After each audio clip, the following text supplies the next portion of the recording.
Hey guys, tonight we're descending into something that most people never think about, but probably should. We're talking about what happened after burial in the Victorian era. Specifically, what undertakers and grave workers discovered when they had to dig up coffins that had been sealed and buried for weeks, months, or even years.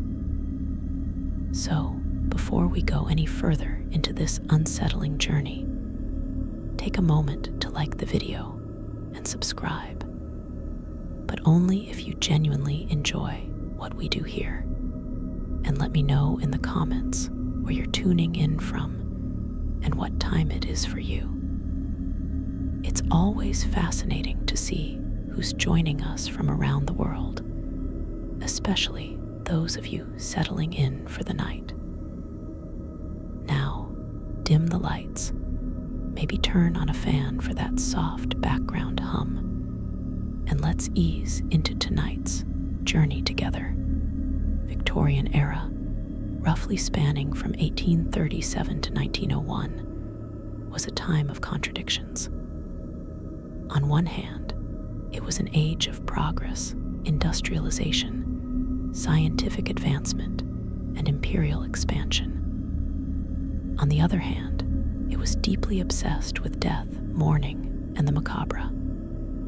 Death wasn't hidden away in hospitals and funeral homes like it often is today. It was ever present, intimate, and unavoidable. Infant mortality was high.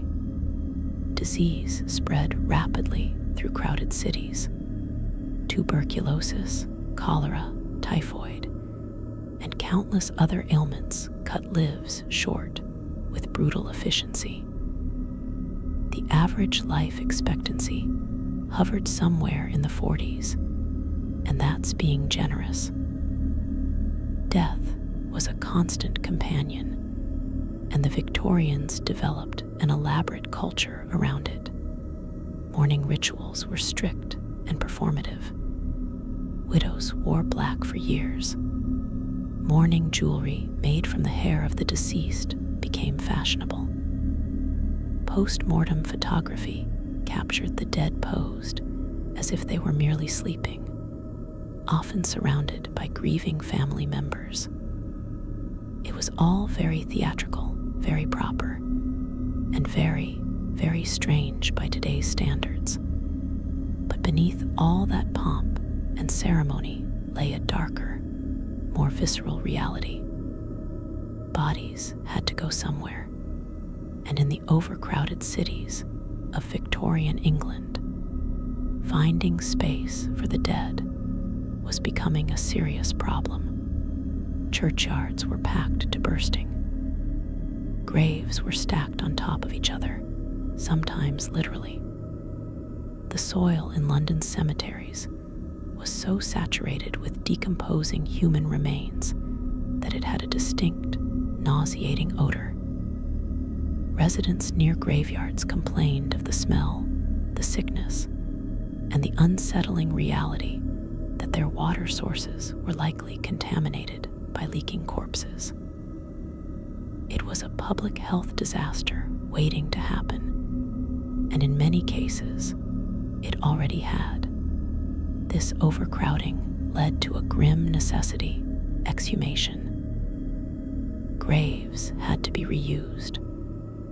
Coffins had to be moved, opened, or simply crushed to make room for new occupants. And it was during these exhumations that undertakers, grave diggers, and cemetery workers discovered things that would haunt them for the rest of their lives. Let's start with the basics. What exactly is exhumation? In simple terms, it's the act of digging up a body that's already been buried. In the Victorian era, this happened far more often than you might think.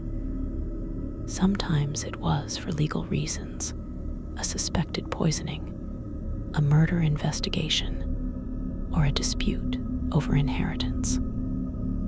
Other times, it was purely practical. Cemeteries ran out of of space. Families wanted to move their loved ones to a different location, or developers needed the land for other purposes. And sometimes it was done secretly and illegally by body snatchers or resurrectionists who sold fresh corpses to medical schools for dissection. But we'll get to that horror show in a moment. When a coffin was exhumed legally, it was supposed to be done with care and respect. In reality, it was often a rushed, unpleasant job carried out by workers who were underpaid, overworked, and understandably not thrilled about spending their day elbow deep in rot and decay. The process began with digging. Depending on how long the body had been buried, the soil could be soft and easy to move, or it could be compacted, heavy, and mixed with fragments of wood, fabric, and worse. Grave diggers worked in shifts, shoveling through layers of earth until they hit the coffin, assuming the coffin was still intact. Victorian coffins varied wildly in quality. The wealthy were buried in heavy, sealed lead coffins designed to preserve the body and contain the smell. The poor were lucky to get a thin wooden box, often shoddily constructed and prone to collapsing under the weight of the earth above. When the coffin was finally unearthed, the next step was to open it. And this is where things got truly disturbing, because no matter how carefully a body had been prepared, no matter how expensive the coffin, no matter how deep the grave, time and biology were merciless. What awaited inside was rarely peaceful and often far worse than anyone expected. The first thing workers noticed was the smell. Even before the coffin was fully opened, the odor would begin to seep out. A thick, cloying stench of decay that clung to clothing, hair, and skin. It was the smell of putrefaction, of flesh breaking down, of gases building up inside a sealed space. Those who worked in exhumations regularly learned to breathe through their mouths, to wrap cloth around their faces, and to steel themselves against the nausea that inevitably followed. But the smell was just the beginning. Once the coffin lid was pried open, the real horror revealed itself. If the body had been buried for only a few weeks, it might still be somewhat recognizable. The skin would be discolored, bloated, and covered in a waxy substance called adipocere, also known as grave wax. This substance formed when body fat broke down in moist, low-oxygen environments, creating a soapy, yellowish coating that preserved the body's shape even as the flesh beneath rotted away. It was unsettling to look at, like a wax figure left too long in the sun. But it was a common sight in Victorian exhumations. If the body had been buried for months or years, the scene was far worse. Flesh would be gone entirely, leaving behind only bones, scraps of cloth, and perhaps some hair. Coffins that had leaked or flooded would contain a thick, dark sludge, a soup of decomposed tissue, fabric, and fluids that had nowhere else to go. Workers had to wade through this muck, sifting for bones or personal effects, trying not to think too hard about what they were touching. But the most disturbing discoveries weren't the expected ones. It wasn't the rot, the smell, or even the bones. It was the signs that something had gone terribly, horribly wrong. One of the most chilling things undertakers found in exhumed Victorian coffins was evidence of premature burial. Yes, people being buried alive. It sounds like something out of a Gothic horror novel, and in many ways it was. But it was also a very real fear in the Victorian era, and with good reason. Medical science at the time was still primitive. Doctors didn't always have reliable ways to confirm death. Conditions like catalepsy, comas, and certain types of poisoning could mimic death so convincingly that even trained professionals were fooled. There were no EEGs, no heart monitors, no brain scans. A doctor would check for a pulse, hold a mirror to the mouth to see if it fogged, and perhaps listen for a heartbeat. If nothing was detected, the person was declared dead, but pulses could be faint, breathing could be shallow, and in the rush to bury bodies, especially during epidemics when the dead were piling up faster than they could be processed, mistakes were made. Terrible, unforgivable mistakes. When coffins were opened years later, undertakers sometimes found signs that the occupant had woken up. Scratch marks on the inside of the coffin lid, deep gouges in the wood where fingernails had desperately clawed for escape, splinters embedded in finger bones, bodies positioned in ways that suggested struggle, twisted, contorted, arms raised, as if trying to push the lid open. Fabric from burial shrouds torn and bunched, evidence of frantic movement. These discoveries were nightmarish. Imagine being the worker who opened a coffin, expecting to find a peacefully decomposed body, only to see the unmistakable signs of a person who had woken up in the dark, realized where they were, and died in absolute terror. It's the kind of thing that stays with you, the kind of image that creeps into your dreams and never quite leaves. The fear of premature burial became so widespread in Victorian society that it spawned an entire industry of safety coffins. These were coffins equipped with bells, flags, breathing tubes, and escape hatches, all designed to give the accidentally buried a chance to signal for help.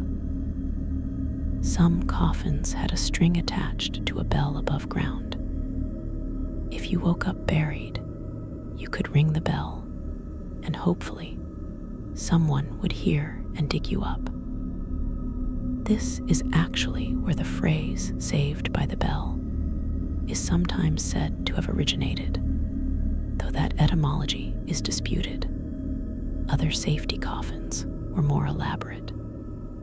Some had small windows or air vents. Others included ladders, shovels, or even fireworks that could be set off from inside the coffin to attract attention.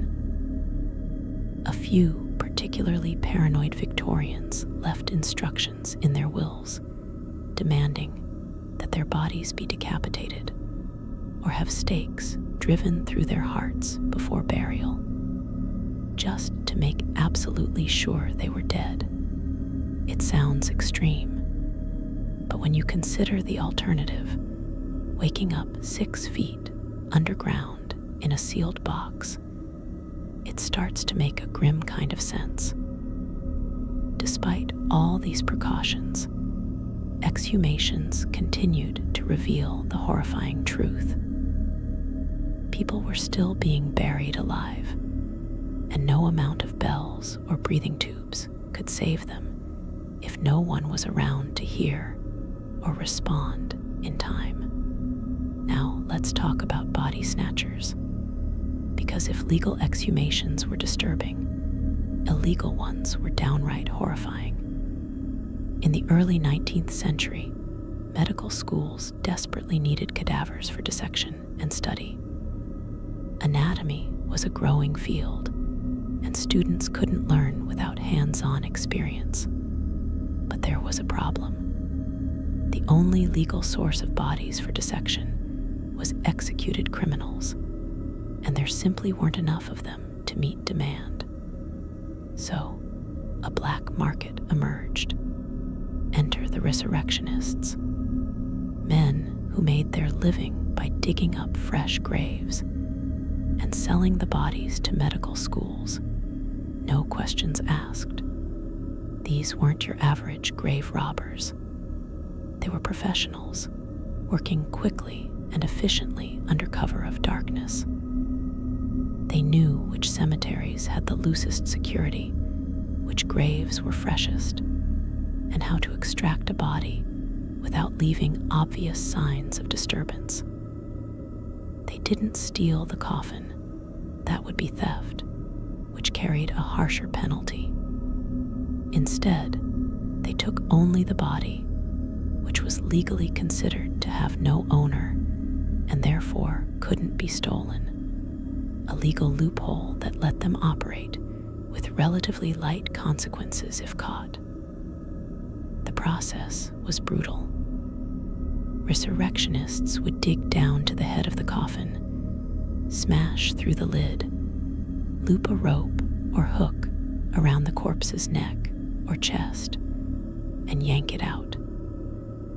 The body would be stuffed into a sack, loaded onto a cart, and delivered to a waiting surgeon before dawn. The grave would be hastily refilled, often with the soil mounded differently or disturbed just enough that grieving families would notice something was wrong.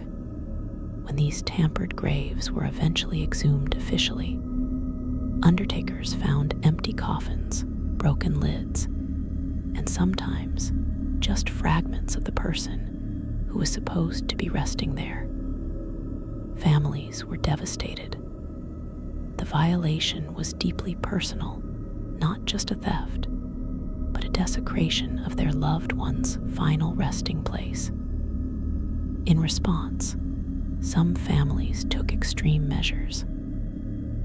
Mort safes, heavy iron cages, were placed over graves to prevent tampering. Watchtowers were built in cemeteries, and guards were hired to patrol at night. Some graveyards even employed spring guns and traps, devices that would fire or trigger if someone tried to dig up a grave.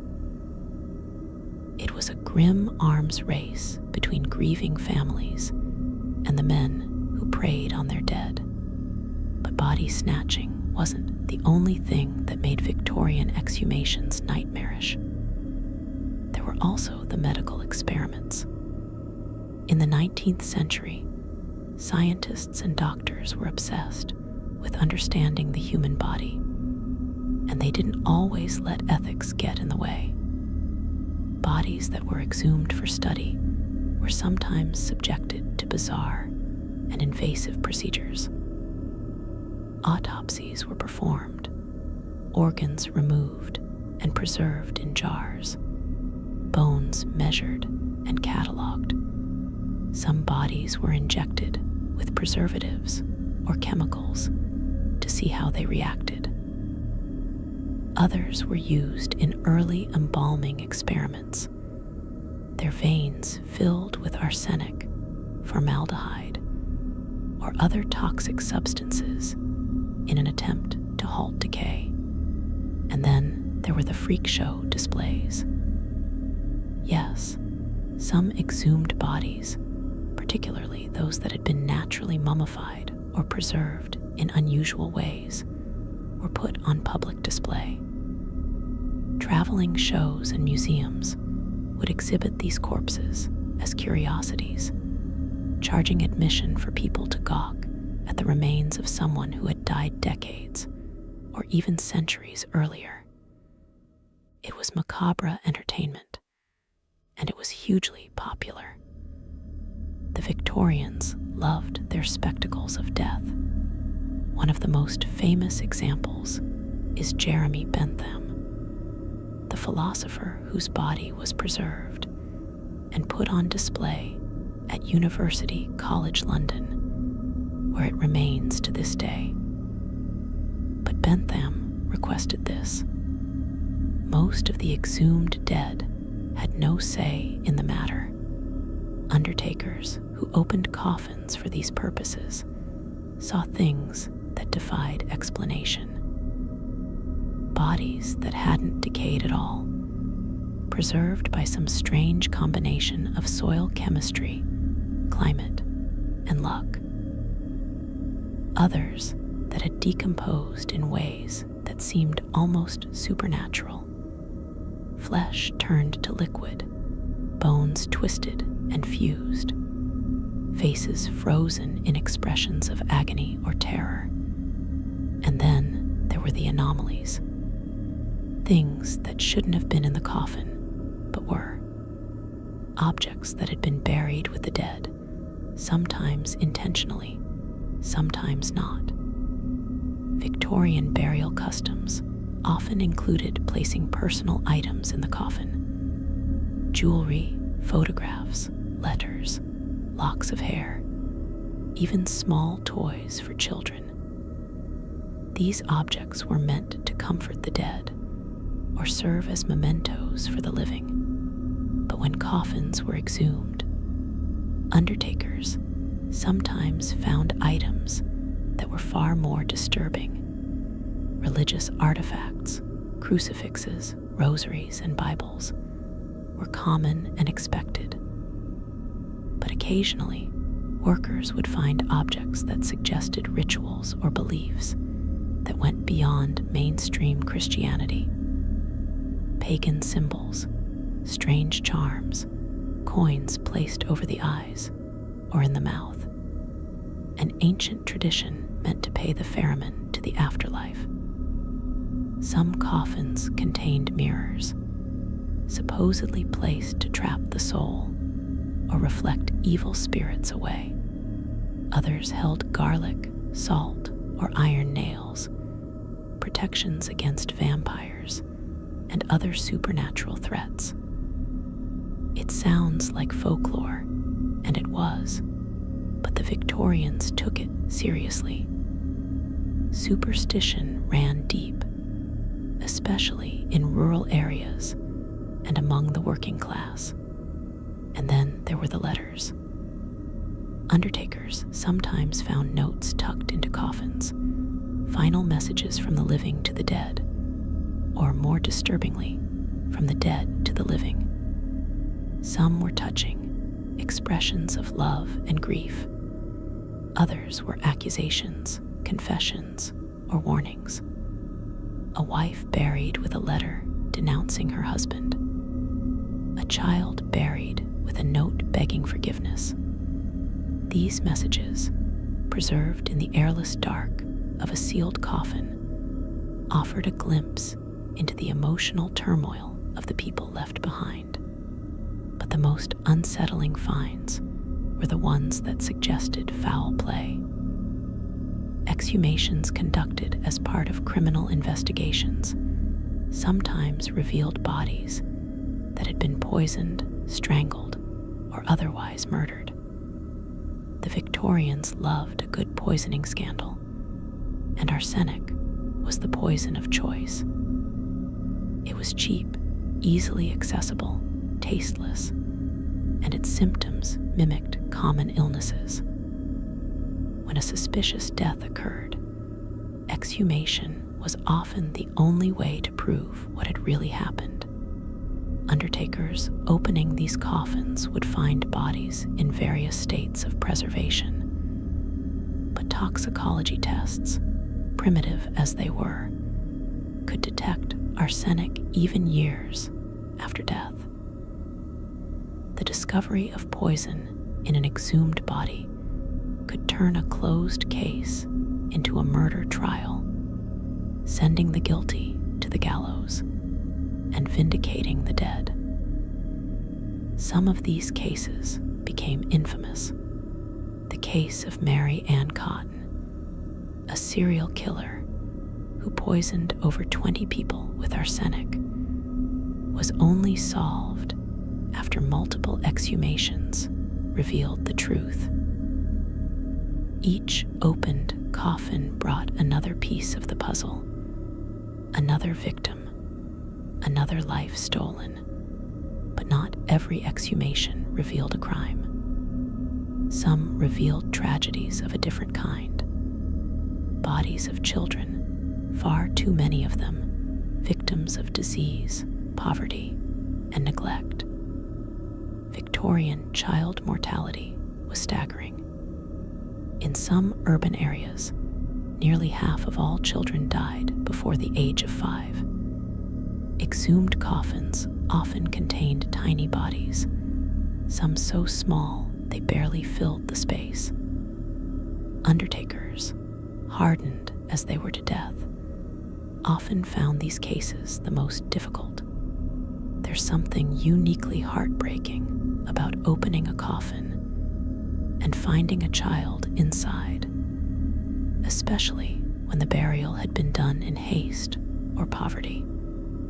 The coffin cheap, the body wrapped in little more than a sheet. Then there were the mass graves. During epidemics, cholera, typhoid, smallpox, bodies piled up faster than they could be properly buried. Mass graves were dug, sometimes in public parks or on the outskirts of cities, and the dead were dumped in without ceremony. When these sites were later exhumed, workers found jumbled heaps of bones and coffins, impossible to identify or separate. It was a grim reminder of how quickly society could break down, how easily the dead could be forgotten. Exhumations also revealed the differences in how the rich and poor were treated in death. Wealthy Victorians were buried in elaborate coffins, often lined with silk or velvet, fitted with brass handles and nameplates. Their bodies were embalmed, dressed in fine clothing, and surrounded by flowers and mementos. When these coffins were exhumed, they often remained relatively intact, the bodies preserved, the interiors still luxurious. The poor, by contrast, were buried in flimsy wooden boxes that rotted quickly, leaving the bodies exposed to the elements. No embalming, no preservation, just a body wrapped in cloth and left to decay. When these coffins were exhumed, there was often little left to find. The wood had disintegrated, the body reduced to bones and scraps of fabric. It was a stark illustration of how inequality followed people, even into death. But perhaps the most disturbing thing undertakers found in exhumed Victorian coffins wasn't physical at all. It was the silence, the weight of knowing that every coffin they opened had once held a living, breathing person. Someone with hopes, fears, loved ones, and dreams. Someone who had no idea that one day their final resting place would be disturbed, their body exposed, their secrets revealed. There was a profound sadness to the work, a sense of intrusion and violation that no amount of professional detachment could erase.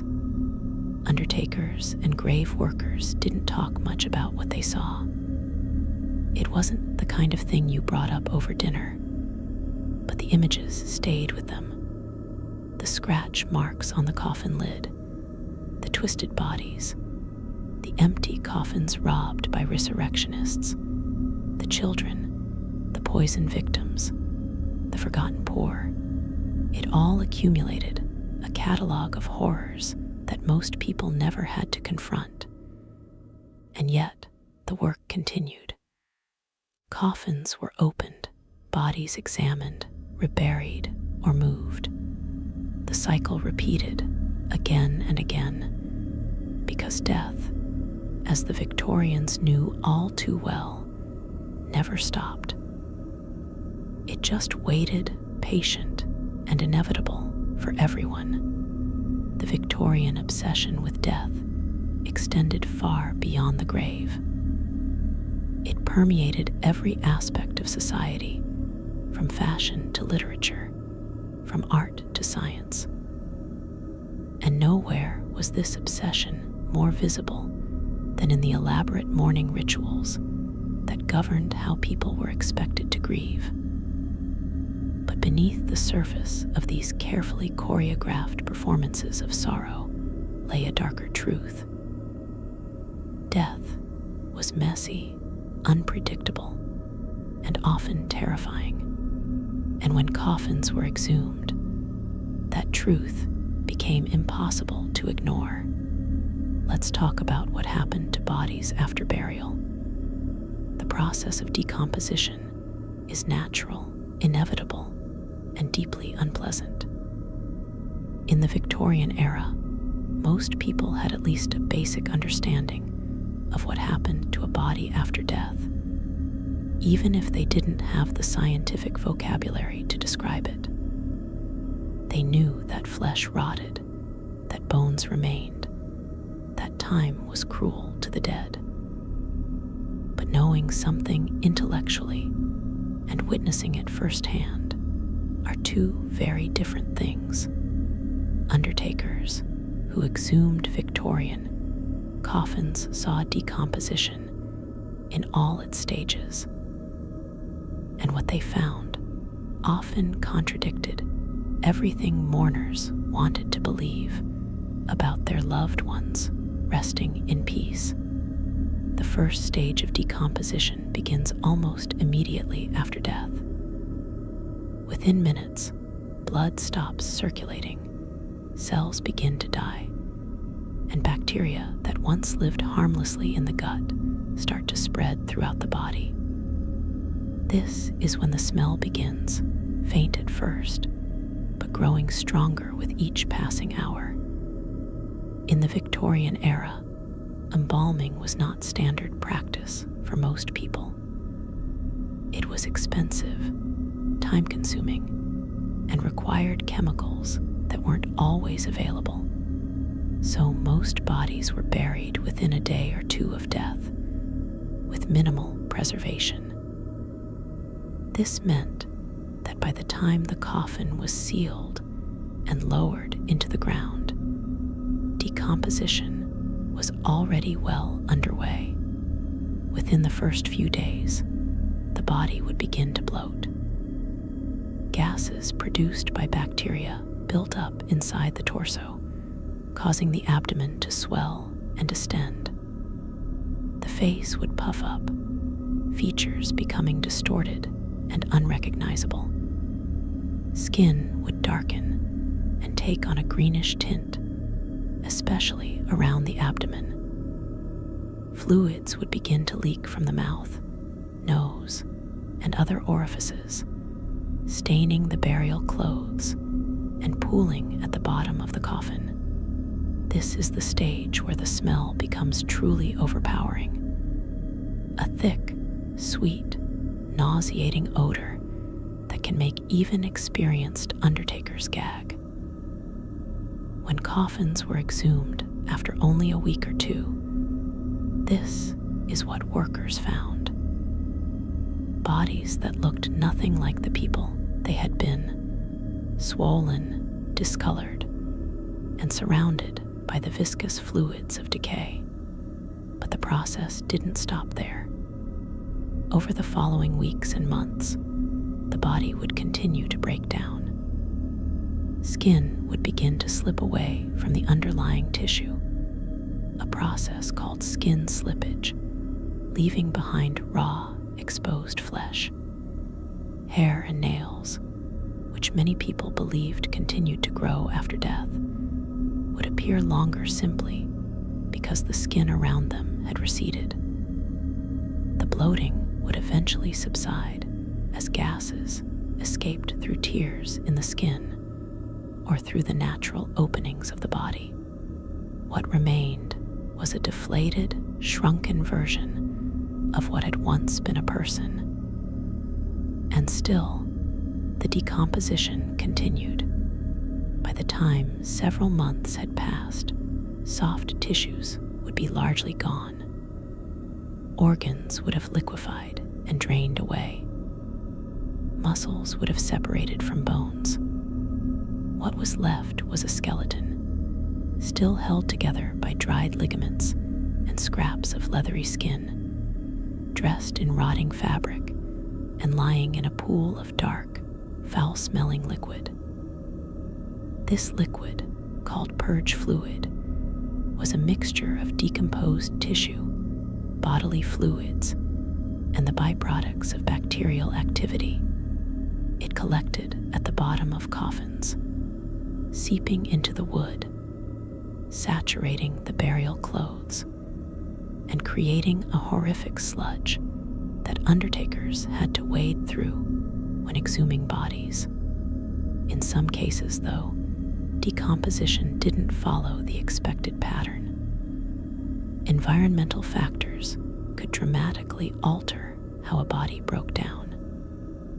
If a coffin was buried in clay-heavy soil, which didn't drain well, the body might be submerged in water. This could slow decomposition, or in some cases, lead to a condition called saponification, where body fat turned into a waxy, soap-like substance called adipocere. Bodies affected by this process looked almost mummified, their features preserved in a ghastly, waxy mask. Undertakers opening these coffins were often shocked by how recognizable the bodies still were, even years after death. It was unsettling, like looking at a person frozen in time, neither fully alive nor fully gone. On the other hand, if a coffin was buried in sandy, well-drained soil, decomposition could happen much faster. The body would dry out, tissues would mummify, and what was left would be a leathery, desiccated husk. These mummified bodies were lighter, easier to handle, and less offensive to the senses, but no less disturbing to look at. The skin would be stretched tight over the bones, the face sunken and skeletal, the eyes long gone, leaving empty sockets that stared at nothing. Some of these naturally mummified bodies were so well preserved that they became objects of scientific curiosity, studied, photographed, and in some cases, displayed in museums or medical schools. But not every exhumation revealed a body at all. Sometimes, undertakers opened coffins to find them completely empty. This wasn't always due to body snatchers, though that was certainly a possibility. In some cases, the body had decomposed so thoroughly that nothing remained. The coffin had leaked, the soil had drained away the fluids, and even the bones had crumbled into dust. It was as if the person had never been there at all.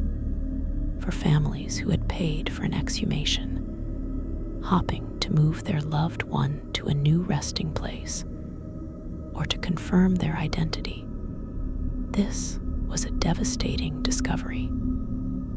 Their loved one was simply gone, erased by time and nature. Then there were the coffins that had collapsed entirely. Cheap wooden coffins, especially those buried in wet or acidic soil, didn't last long. The wood would rot, the nails would rust, and eventually the entire structure would give way, leaving the body exposed to the surrounding earth. When these graves were exhumed, workers would find not a coffin, but a grave-shaped depression filled with bones, fabric, and soil. The remains would have to be carefully sifted and collected, a slow, painstaking process that required shovels, sieves, and a strong stomach. It was hard not to feel a sense of indignity about it all. This person had been buried with care, with ceremony, with the expectation that they would rest undisturbed. And now, their bones were being picked out of the dirt like archaeological artifacts. Exhumations also revealed the ways in which Victorian burial practices sometimes went horribly wrong. One of the most disturbing discoveries was the presence of vermin in coffins. Rats, mice, insects, and other creatures had no respect for the sanctity of the grave. If a coffin had any gaps or cracks, they would find their way in, attracted by the smell of decomposition. What they did once inside was predictable and horrifying. They fed on the body, gnawing through flesh, burrowing into cavities, and leaving behind droppings and nests. When coffins were exhumed, undertakers sometimes found the remains of these creatures inside, their tiny skeletons mixed with those of the deceased. It was a grim reminder that even in death, the body was not safe from the appetites of the living. Insects were even more common. Flies, beetles, and other carrion feeders would lay their eggs on or near a body before burial, and those eggs would hatch inside the sealed coffin. Maggots would consume the soft tissues, speeding up decomposition and leaving behind nothing but bones and empty pupal casings. In some exhumed coffins, workers found layers of these casings, evidence of multiple generations of insects that had lived and died feeding on the corpse. It was revolting, but also a stark illustration of nature's efficiency. Death was food, and the cycle continued regardless of human sentiment. The presence of plants was another unexpected discovery. Tree roots, in their relentless search for water and nutrients, would sometimes penetrate coffins, growing through cracks in the wood or gaps in the seal. These roots would wrap around bones, burrow into skulls, and thread through rib cages, creating a macabre fusion of the living and the dead.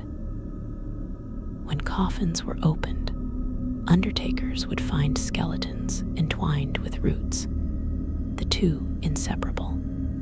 It was beautiful in a strange, unsettling way, a reminder that death feeds life, that the boundary between the two is far more porous than we like to think. But the most disturbing plant-related discoveries were the ones that suggested something more deliberate. In some cases, seeds or bulbs had been placed in coffins, either as part of a burial ritual or as a symbolic gesture. These would sometimes sprout, growing in the darkness of the grave, feeding on the nutrients provided by the decomposing body. When coffins were exhumed, workers would find flowers or plants growing inside, their roots tangled with bones, their stems reaching toward a light they would never see. It was eerie, poetic, and deeply unsettling all at once. Victorian coffins also sometimes contained evidence of the deceased's final moments, clues that told stories about how they had died. bodies that had died from violence often bore marks that remained visible even after decomposition. Fractured skulls, broken bones, or stab wounds in the ribs would still be evident when the coffin was opened. These discoveries sometimes led to further investigations, especially if the original cause of death had been recorded as natural or accidental. Exhumations became a tool for justice, a way to give voice to the dead who could no longer speak for themselves. Poisoning cases were particularly common, as we've mentioned, but they deserve more attention.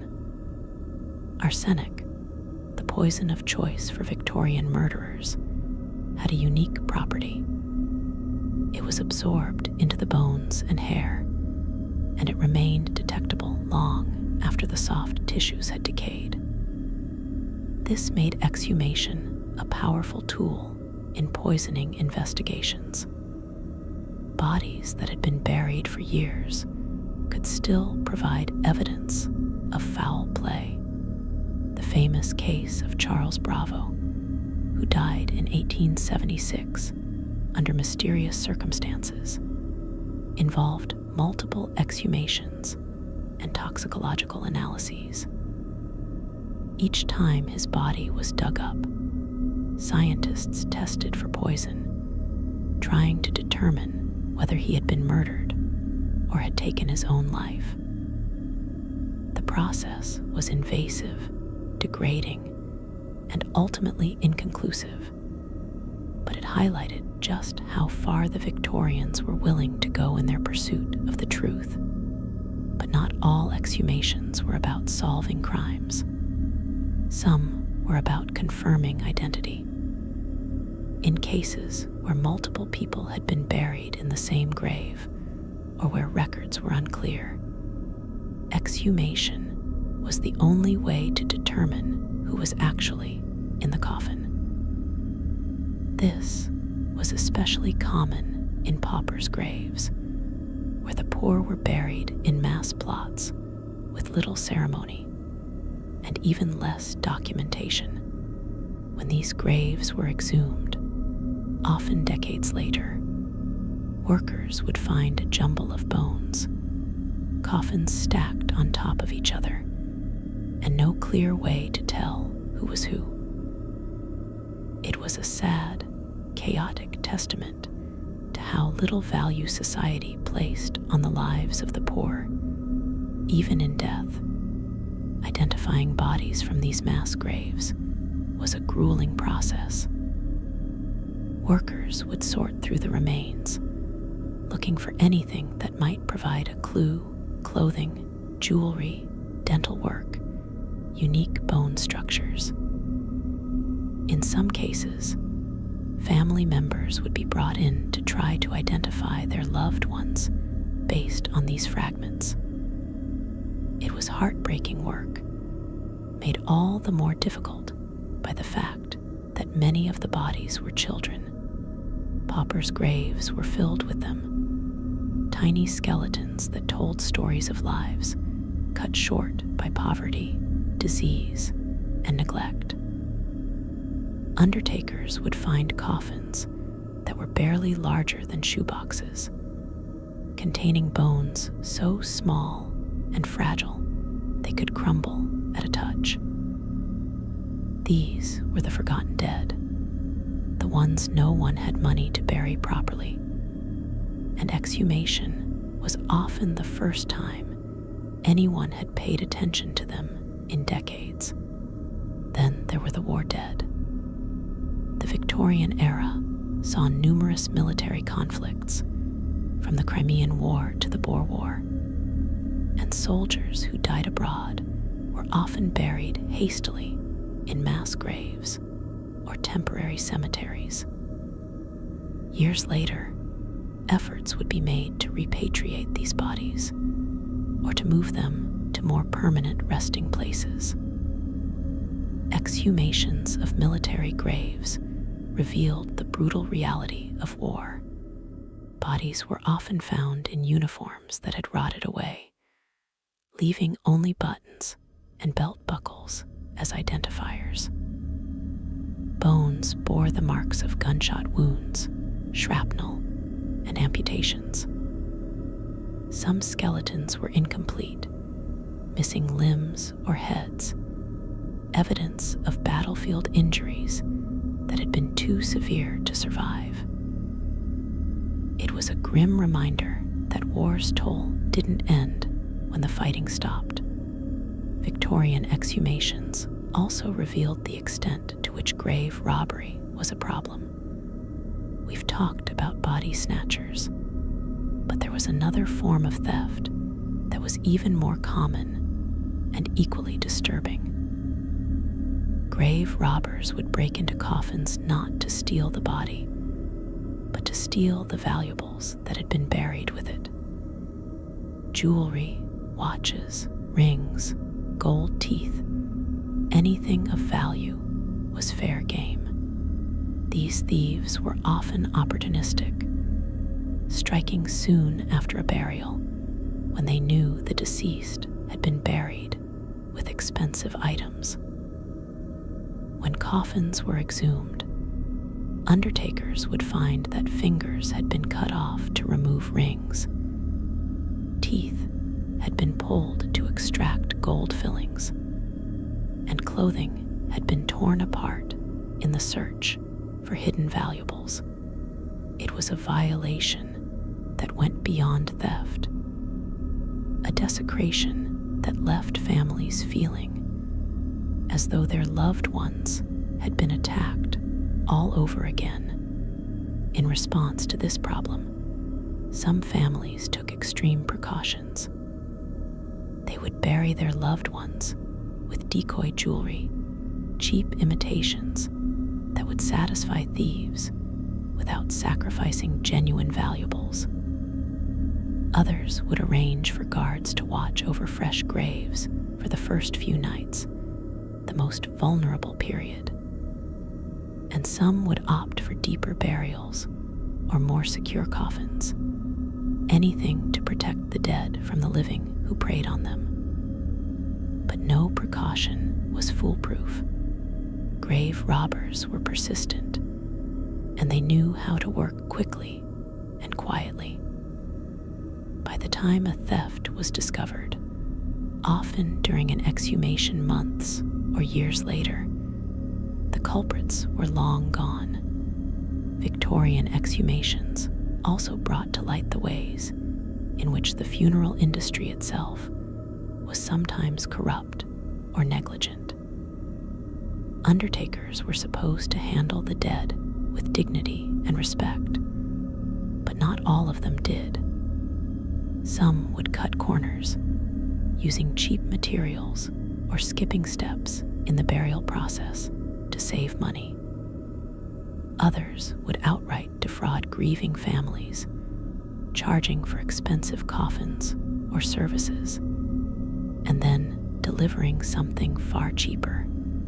When coffins were exhumed, these deceptions were exposed. Families who had paid for solid oak coffins would find their loved ones buried in pine.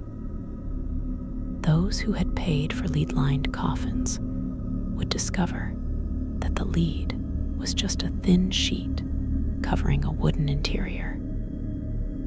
It was a betrayal that added insult to injury, and it fueled calls for regulation and oversight of the funeral industry. But perhaps the most emotionally devastating discoveries in exhumed coffins were the personal ones.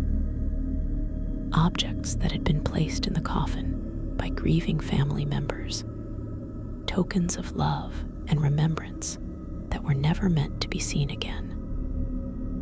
Letters, photographs, children's toys, wedding rings, lockets containing hair or portraits. These items, preserved in the airless environment of the coffin, offered a window into the relationships between the living and the dead. A widow's letter to her husband, sealed in an envelope and placed on his chest. A mother's lullaby, written on a scrap of paper and tucked into her baby's coffin. A soldier's medal pinned to his uniform by a proud father. These were private moments of grief, never intended for public viewing, and their discovery during exhumation felt like an intrusion. Undertakers would sometimes read these letters or examine these objects, not out of morbid curiosity, but because they needed to catalog everything found in the coffin. It was part of the job, but it was also deeply uncomfortable. These were other people's secrets, other people's pain, laid bare in the cold light of day. Some undertakers would try to return these items to surviving family members, if any could be found. Others would simply rebury them with the remains, feeling that it was the right thing to do. But either way, the act of opening the coffin had violated something sacred, and that knowledge weighed heavily on the workers who did this job day after day. Exhumations also revealed the ways in which Victorian society dealt with stigmatized deaths. Suicides, for example, were considered sinful and shameful, and those who took their own lives were often denied burial in consecrated ground. Instead, they were buried in unmarked graves on the edges of cemeteries, sometimes at crossroads, a tradition meant to confuse their spirits and prevent them from haunting the living. When these graves were exhumed, often as part of cemetery expansions or relocations, workers would find bodies that had been buried with no ceremony, no marker, and no respect. It was a harsh reminder of how unforgiving Victorian morality could be, even toward the dead. Similarly, those who died of contagious diseases were sometimes buried in isolated sections of cemeteries, separated from the rest of the dead to prevent the spread of illness. This was based on the miasma theory, the belief that diseases were spread through bad air or vapors. While we now know that this theory was incorrect, it had a profound impact on burial practices. Bodies of cholera or typhoid victims would be buried quickly, often in mass graves, with lime poured over them to speed decomposition and reduce the smell. When these graves were exhumed, workers would find bones that were discolored and pitted from the lime, evidence of the fear and haste with which these burials had been conducted. Victorian exhumations also sometimes revealed cases of infanticide. Bobbies who had been murdered and then buried in secret graves, hidden away by desperate mothers or families who couldn't afford another mouth to feed. These tiny bodies would be discovered years later, often by accident, during construction projects or cemetery relocations. The bones would be examined, and if evidence of violence was found, broken skulls, fractured ribs, strangulation marks on the neck bones, investigations would be launched. But by then, the perpetrators were often long dead themselves, and justice was impossible. All that remained was the sad knowledge that these children had lived, however briefly, and that their deaths had been hidden and forgotten. The discovery of these infant remains was particularly hard on the workers who found them. how many exhumations they had done. No matter how hardened they had become to the realities of death, finding a baby's skeleton never got easier. It was a reminder that innocence was no protection, that vulnerability was often punished rather than protected, and that the world could be unspeakably cruel. Some undertakers would say prayers over these tiny remains, a small gesture of respect for lives that had received none. Others would simply work in silence, their faces grim, their movements careful and reverent. But not all discoveries were tragic. Some were simply strange. Victorian coffins occasionally contained objects that defied explanation, things that shouldn't have been there, and that raised more questions than they answered. Strange symbols carved into the wood, coins from foreign countries, bottles containing unknown liquids, bundles of herbs or flowers that had long since dried to dust. Some of these objects were clearly part of burial rituals, folk practices that had been passed down through generations, and that continued even as Christianity became the dominant religion. Others were mysteries, their purpose lost to time. One particularly strange phenomenon that undertakers occasionally encountered was the presence of what appeared to be writing on the inside of coffin lids. Not the frantic scratch marks of premature burial, but deliberate, careful letters or words. In some cases, these were names or dates, possibly carved by the deceased before their death as part of some personal ritual. In other cases, they were messages or symbols that no one could decipher. Were they last thoughts, prayers, curses? No one knew, and the people who might have been able to explain were long gone. These inscriptions added an eerie, almost supernatural element to the already unsettling work of exhumation. Victorian exhumations also brought attention to the poor conditions of many cemeteries. Overcrowding was a constant problem, especially in urban areas where space was limited and demand was high.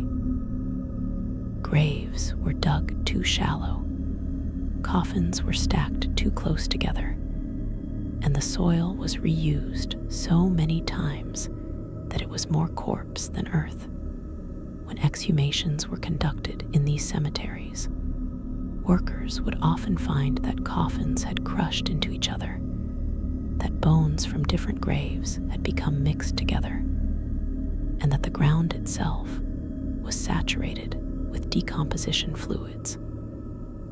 It was a public health nightmare, and it eventually led to reforms, the creation of rural cemeteries on the outskirts of cities, stricter regulations on burial depth and spacing, and the eventual adoption of cremation as an alternative.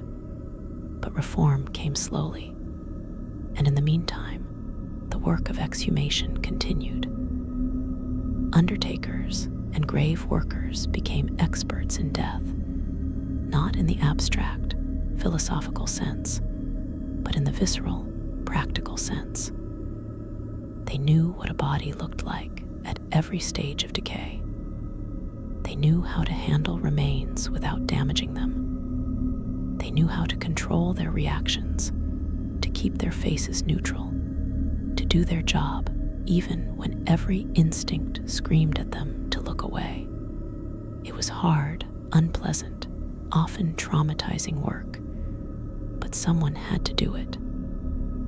And so they did, day after day, grave after grave, coffin after coffin. The stories they could tell would fill volumes, but most of them never spoke about what they saw. They simply carried it with them, a burden that grew heavier with each exhumation. The psychological toll of exhumation work was something that the Victorians rarely discussed openly, but it was very real. Undertakers and grave workers existed in a liminal space between the living and the dead, witnesses to things that most people would never see and could never truly understand. They developed coping mechanisms, dark humor, emotional detachment, rituals to cleanse themselves after a particularly difficult exhumation. But beneath these defenses, many carried deep psychological scars. Nightmares were common. So was alcoholism. Some workers simply quit after a few months, unable to handle the constant exposure to death in its most raw and unforgiving forms. But for those who stayed, there was a strange kind of intimacy that developed with the dead. They handled bones with a gentleness that bordered on reverence. They spoke softly when working, even though there was no one to hear. They learned to read the silent stories that bodies told, the life of hardship written in curved spines and worn joints, the sudden violence recorded in fractured skulls, the slow wasting of disease visible in thin, porous bones. In a way, they became the last witnesses to these lives, the final people to acknowledge that these individuals had existed at all. It was heavy, meaningful work, even when it was horrifying. One aspect of Victorian exhumations that hasn't been fully explored yet is the role of medical science. The 19th century was a period of rapid advancement in anatomy, pathology, and forensic medicine. Doctors and scientists were eager to study human remains, to understand disease, to perfect surgical techniques, to unlock the mysteries of the body. Exhumation provided them with a steady, if ethically questionable, supply of specimens. Bodies that were dug up for legal or practical reasons would often be diverted to medical schools or research facilities, sometimes with the family's permission, often without. These medical exhumations were conducted with a level of detachment that could be shocking. Bodies were measured, photographed, dissected, and studied with clinical precision. Organs were removed and preserved in jars of formaldehyde. Skeletons were cleaned, articulated, and displayed in medical museums. Brains were extracted, weighed, and sliced into thin sections for microscopic examination. The Victorians were obsessed with understanding what made people different, what caused genius or criminality, what distinguished the healthy from the diseased. And they believed that the answers could be found by studying the dead. One particularly disturbing practice was phrenology, the pseudoscience that claimed personality and mental traits could be determined by the shape and size of the skull. Phrenologists would attend exhumations specifically to obtain skulls for their collections. They would measure cranial features, looking for bumps and depressions that supposedly corresponded to different character traits. The skulls of famous people, criminals, and those deemed mentally ill were particularly prized. When coffins were exhumed, phrenologists would sometimes be present, waiting to claim the skull before the body was reburied or before family members could object. It was grave robbery with a scientific veneer, and it was widely practiced throughout the Victorian era.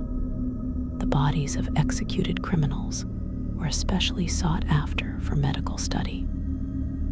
After public hangings, the bodies would be taken down and immediately transported to anatomy theaters, where they would be dissected in front of audiences of medical students and curious spectators. But even after burial, these bodies were not safe.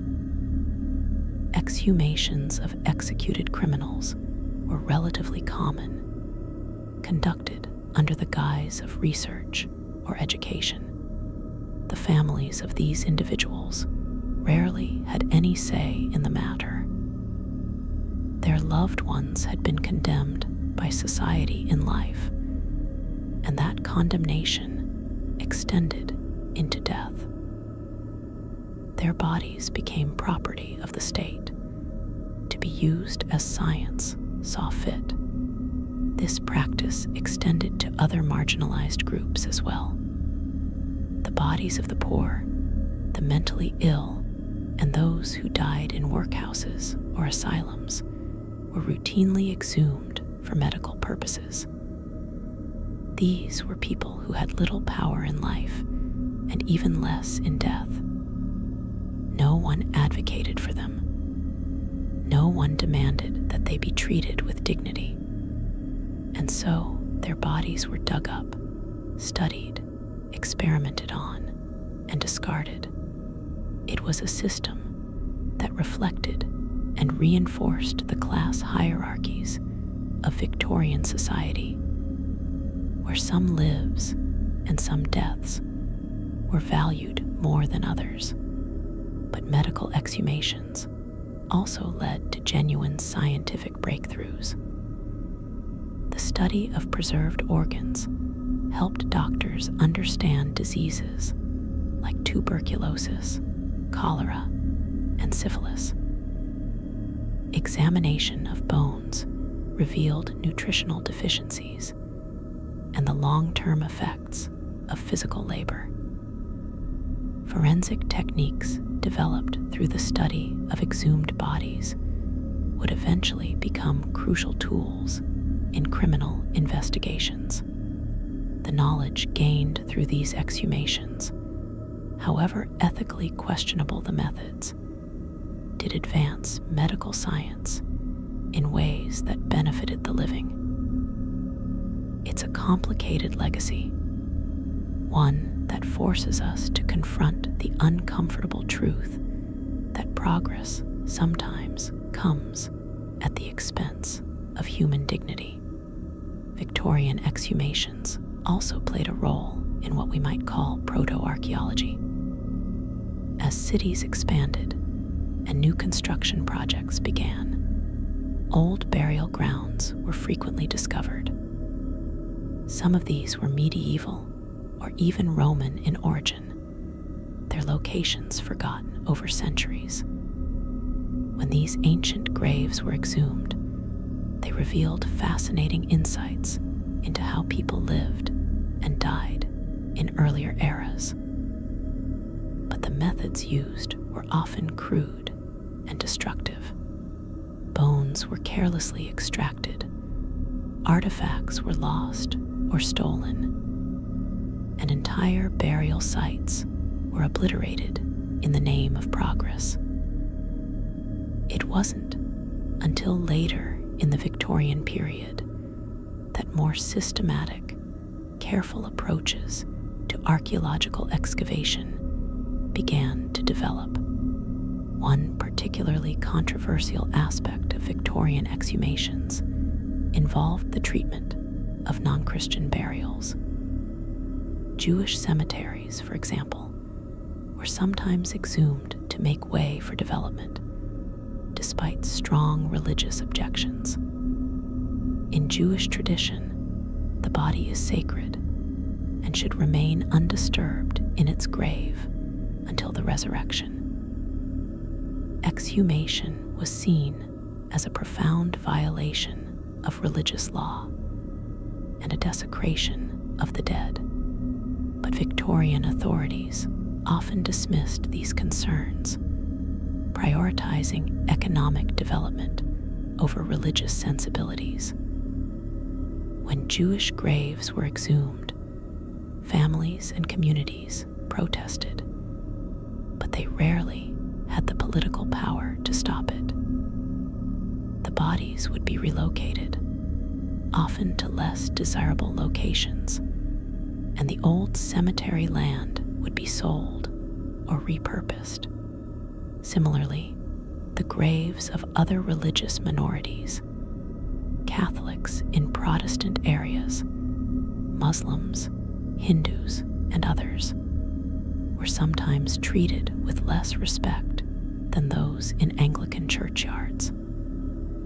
Exhumations of these graves were conducted with minimal consultation, and the remains were often handled carelessly. It was another manifestation of the prejudices and power imbalances that characterized Victorian society, visible even in death. The dead, it seemed, were not equal. Even in the grave, social hierarchies persisted. The emotional impact of exhumation on families cannot be overstated. For the Victorians, death was not an ending, but a transition, and the grave was a sacred space where the dead awaited resurrection. To disturb that space was to interfere with this spiritual journey. When families learned that their loved ones' graves were to be exhumed, the reaction was often one of profound distress. Some families fought back, hearing lawyers, staging protests, even physically blocking grave workers from accessing the cemetery. Others, lacking resources or social standing, could only watch helplessly as their loved ones were dug up and moved. The actual process of exhumation was often conducted with little sensitivity to the feelings of surviving family members. Grave workers would arrive at dawn, sometimes without warning, and begin digging. The sound of shovels striking earth, the sight of soil being thrown aside, the slow revelation of the coffin, all of this happened while families stood by, powerless to stop it. And then came the moment when the coffin was opened, when the condition of the body was revealed. For families who had held onto idealized memories of their loved ones, this could be shattering. The beautiful, peaceful image they had carried in their minds was replaced by the reality of decay. And that reality was impossible to unsee. Some families requested that they be present during exhumations, wanting to ensure that their loved ones were treated respectfully. But witnessing an exhumation was a traumatic experience. The smell alone was enough to make people sick. The sight of a decomposed body, especially one that had been beautiful or beloved in life, could cause fainting, hysteria, or lasting psychological trauma. Undertakers would often try to dissuade families from being present, but some insisted. They felt they owed it to the dead to bear witness, to ensure that this final indignity was carried out as carefully as possible. In cases where bodies were being moved to new graves, families would sometimes hold a second funeral. The remains would be placed in a new coffin, blessed by a priest, and reburied with ceremony. It was an attempt to restore some dignity to the process, to reaffirm the bonds between the living and the dead. But it was also an acknowledgement that the original burial had been violated, that something sacred had been lost. The second funeral was both an act of love and an act of mourning, not just for the person who had died, but for the peace that had been taken from them. Victorian literature and art often reflected this anxiety about exhumation and the disturbance of the dead. Gothic novels were filled with grave robbers, reanimated corpses, and vengeful spirits who had been disturbed in their rest. These stories tapped into deep cultural fears about death and the afterlife, fears that were rooted in the very real experiences of exhumation that many Victorians witnessed or heard about. The image of the violated grave became a powerful symbol of social decay, moral corruption, and the breakdown of the natural order. It appeared in poems, paintings, and popular ballads, a recurring motif that expressed collective unease about the treatment of the dead. One of the most famous literary treatments of exhumation appears in the poetry of Thomas Hood, whose work often dealt with death and social injustice. His poem, The Dream of Eugene Aram, tells the story of a murderer haunted by his victim's ghost, and it includes vivid descriptions of a disturbed grave and a body that refuses to stay buried. The poem was enormously popular in Victorian England, precisely because it articulated fears that many people felt but rarely spoke about. The dead, in Hood's vision, were not passive or powerless. They could return, could demand justice, could refuse to be forgotten. It was a comforting fantasy in some ways, a belief that even in death, people mattered, that their stories would not simply end. But the reality of exhumation was far less poetic. It was dirty, difficult work that most people preferred not to think about. The men who did this work were often looked down upon, seen as somehow tainted by their constant proximity to death. They were necessary, certainly. Someone had to handle the dead, but they were not respected. They occupied a social position similar to that of executioners or slaughterhouse workers, performing a task that society needed but didn't want to acknowledge. Many undertakers and grave workers dealt with this stigma by forming tight-knit communities, socializing primarily with others in the same profession who understood what the work entailed and who wouldn't judge them for it. The tools used in Victorian exhumations were simple but effective. Shovels, of course, were the primary implement, used to remove the soil covering the grave. Pickaxes might be employed if the ground was hard, or if tree roots had grown into the grave. Crowbars were essential for prying open coffin lids, especially if the nails had rusted or the wood had swollen with moisture. Ropes and pulleys were used to lift coffins out of deep graves, and for handling the remains themselves, workers used their hands, often protected only by thin cloth gloves that did little to shield them from the unpleasant realities of decomposed flesh.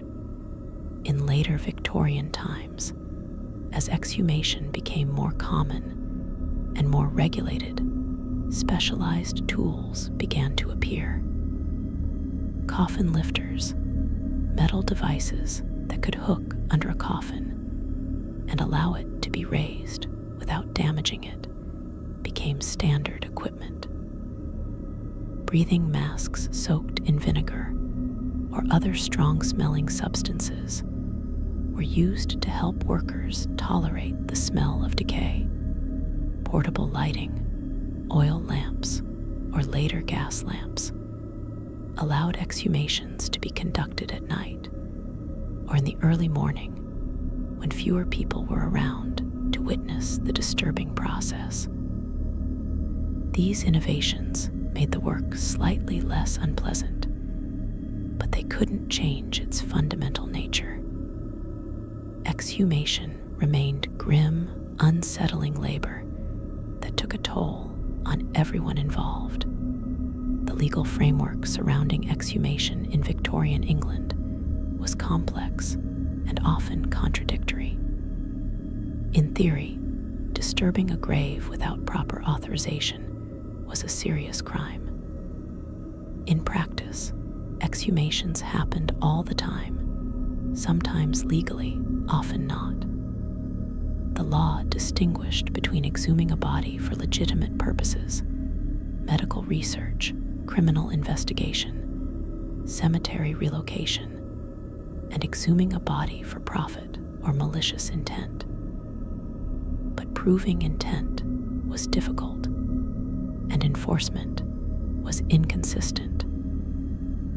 Wealthy families could obtain exhumation orders relatively easily, while the poor had little recourse if their loved ones' graves were disturbed.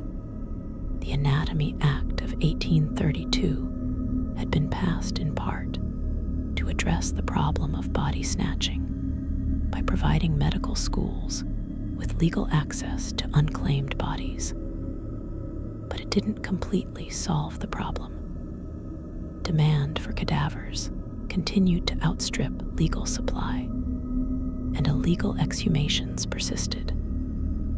Moreover, the act did nothing to address the other reasons graves were disturbed: overcrowding, construction, criminal investigations, and family relocations. As a result, exhumation remained a common occurrence throughout the Victorian era, a fact of death that most people preferred not to dwell on, but that affected far more families than anyone wanted to admit. By the late Victorian period, attitudes toward exhumation were beginning to shift. The public health crisis caused by overcrowded urban cemeteries had become impossible to ignore. Cholera outbreaks and other diseases were linked, sometimes correctly, sometimes incorrectly, to contamination from burial grounds. Reformers called for new approaches to dealing with the dead, larger, park-like cemeteries in rural areas, better regulation of burial practices, and increased use of cremation. The latter was particularly controversial. Cremation had been practiced in ancient times, but had fallen out of favor in Christian Europe. Victorian England initially resisted its reintroduction, seeing it as pagan or barbaric. But as the problems with traditional burial became more apparent, cremation began to be reconsidered. The first modern crematorium in England opened in 1878, and it was met with public outcry. Critics argued that cremation was unnatural, that it violated Christian doctrine about bodily resurrection, that it destroyed evidence in potential criminal cases. Supporters countered that it was cleaner, more efficient, and more respectful than leaving bodies to rot in overcrowded, disease-ridden cemeteries. The debate raged throughout the 1880s and 1890s, and gradually, cremation gained acceptance. By the end of the Victorian era, it was recognized as a legitimate alternative to burial, one that eliminated many of the problems associated with exhumation. If there was no buried body, there was nothing to dig up, but cremation came too late to spare the thousands of Victorians whose bodies were exhumed during the height of the overcrowding crisis. Their remains were dug up, moved, examined, and reburied, often multiple times, as cities expanded and cemeteries were relocated. Each exhumation added another layer of indignity to their deaths, another violation of the peace they were supposed to have found in the grave. And each exhumation provided more evidence of the problems inherent in traditional burial practices, problems that the Victorians were only beginning to fully understand. The records of Victorian exhumations, where they exist, make for disturbing reading. Bureaucratic reports written in dry, clinical language describe findings that are anything but mundane. Coffin found in state of advanced decay. Remains consisted of skeleton and fragments of clothing. No personal effects recovered. Body showed signs of premature burial. Interior of coffin lid bore scratch marks. Coroner notified. Exhumation revealed evidence of arsenic poisoning. Further investigation warranted. These brief notes hint at tragedies, mysteries, and horrors, but they rarely provide the full story. The emotional reality behind these cold facts, the grief of families, the shock of workers, the fear and pain of the deceased, remains largely unrecorded. Some Victorian exhumations became famous, either because of the identity of the deceased or because of what was found. The exhumation of Dante Gabriel Rossetti's wife, Elizabeth Siddal, is one such case. Rossetti, the famous Preraphaelite poet and painter, had been so grief-stricken by his wife's death from a laudanum overdose that he buried his unpublished poems with her. Years later, he regretted this romantic gesture and had her coffin exhumed to retrieve the manuscripts. According to accounts, when the coffin was opened, Siddal's body was remarkably well preserved, and her famous red-gold hair had continued to grow, filling the coffin. This detail, likely exaggerated or entirely fabricated, became part of the mythology surrounding the exhumation, transforming a sordid act of literary retrieval into a Gothic tale of undying beauty. Another famous case involved the philosopher Jeremy Bentham, who we mentioned earlier. Bentham had requested that his body be preserved and displayed after his death as an auto-icon, a kind of living memorial. His body was indeed preserved, dressed in his own clothes, and placed on display at University College London, where it remains to this day. But the preservation process didn't go entirely as planned. Head, which was supposed to be mummified, was damaged during the process and had to be replaced with a wax replica. The real head was kept in storage for many years, occasionally brought out for display, until it was finally retired due to deterioration and vandalism. Bentham's case is unusual in that he actively wanted his body to be exhumed and used, but it illustrates the Victorian fascination with death, preservation, and the idea that the dead could somehow remain present among the living.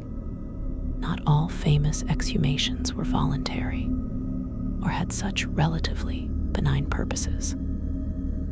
The body of Charles I, the king who was executed during the English Civil War in 1649, was exhumed in 1813 when his tomb in Windsor Castle was being investigated. When the coffin was opened, witnesses reported that the king's body was remarkably well preserved, his features still recognizable nearly 170 years after his death. The head, which had been severed during the execution, was found to have been carefully placed back with the body. This exhumation was driven by historical curiosity and perhaps by a desire to confirm the king's identity and the truth of his execution. It was conducted with respect and reverence, a marked contrast to the exhumations of commoners, whose bodies were often treated as objects rather than as the remains of people who had once lived and loved. The treatment of royal and aristocratic remains during exhumation was indeed very different from the treatment of ordinary people. When a tomb of a noble or royal personage had to be disturbed, it was done with ceremony and care. Clergy were present. Detailed records were kept. The remains were examined gently, often by scholars or historians rather than by ordinary grave workers. And when the exhumation was complete, the body would be reinterred with appropriate ritual, sometimes with more pomp than the original burial had received. This differential treatment reinforced the class distinctions that permeated Victorian society. Even in death, not all bodies were equal, but regardless of social class, all exhumed bodies shared one thing in common. They were vulnerable, exposed to light, air, and scrutiny after months or years of darkness and isolation. They could no longer protect their own dignity. They depended entirely on the living to treat them with respect, and that respect was not always forthcoming. Some bodies were handled roughly, dropped, or damaged during the exhumation process. Others were examined more thoroughly than necessary, subjected to indignities that served no practical purpose. And some were simply abandoned, left in storage rooms or warehouses when plans to rebury them fell through, or when no one could be found to claim them. These forgotten bodies, neither properly buried nor properly acknowledged, existed in a kind of limbo, a final indignity for people whose lives had already been marked by hardship or tragedy. The workers who conducted Victorian exhumations developed, out of necessity, a dark sense of humor, jokes about death, decay, and the macabre helped them cope with the psychological strain of their work. They would give nicknames to particularly memorable exhumations, make light of disturbing discoveries, and trade stories over drinks at the end of a long day. This humor could seem callous or disrespectful to outsiders, but it was a survival mechanism. Without it, the weight of what they saw and handled every day would have been unbearable. They weren't mocking the dead. They were protecting themselves from being crushed by the constant reminder of mortality that their work represented. Some undertakers kept private journals or notebooks, recording details of particularly unusual or difficult exhumations. These documents, where they survive, provide valuable insights into the realities of Victorian death work. They describe coffins that collapsed at a touch, bodies that had turned to liquid, unexpected discoveries, jewelry, documents, evidence of crimes, and the emotional reactions of family members. They also reveal the toll that the work took on the writers themselves. Entries might start out clinical and detached, but become more personal and troubled over time. Another child today. I don't know how much more of this I can take. The smell was worse than anything I've experienced. I couldn't eat for 2 days afterward. Mrs. Harrison wept when she saw what remained of her husband. I wish I could have spared her that. These journals remind us that the people who conducted exhumations were not immune to the horror of what they were doing. They felt it deeply, even as they tried to maintain professional composure. Many eventually left the profession, seeking work that didn't require them to confront death in its most visceral forms. Those who stayed often paid a price, developing health problems from exposure to decay and disease, suffering from nightmares and depression, turning to alcohol to numb the memories. It was a hard life, made harder by the knowledge that their work was necessary but unappreciated, that they were serving society in a way that society preferred not to acknowledge. Victorian exhumations also revealed information about diet, health, and living conditions that has proven valuable to modern historians and archaeologists. Skeletal remains can tell us a great deal about how people lived. The presence of certain bone diseases indicates nutritional deficiencies, where patterns on teeth reveal diet and occupation. Healed fractures show access or lack of access to medical care. Growth patterns in bones can indicate periods of famine or illness during childhood. By studying the bones recovered from Victorian exhumations, researchers have been able to piece together a more accurate picture of what life was really like for ordinary people during this era, beyond what written records tell us.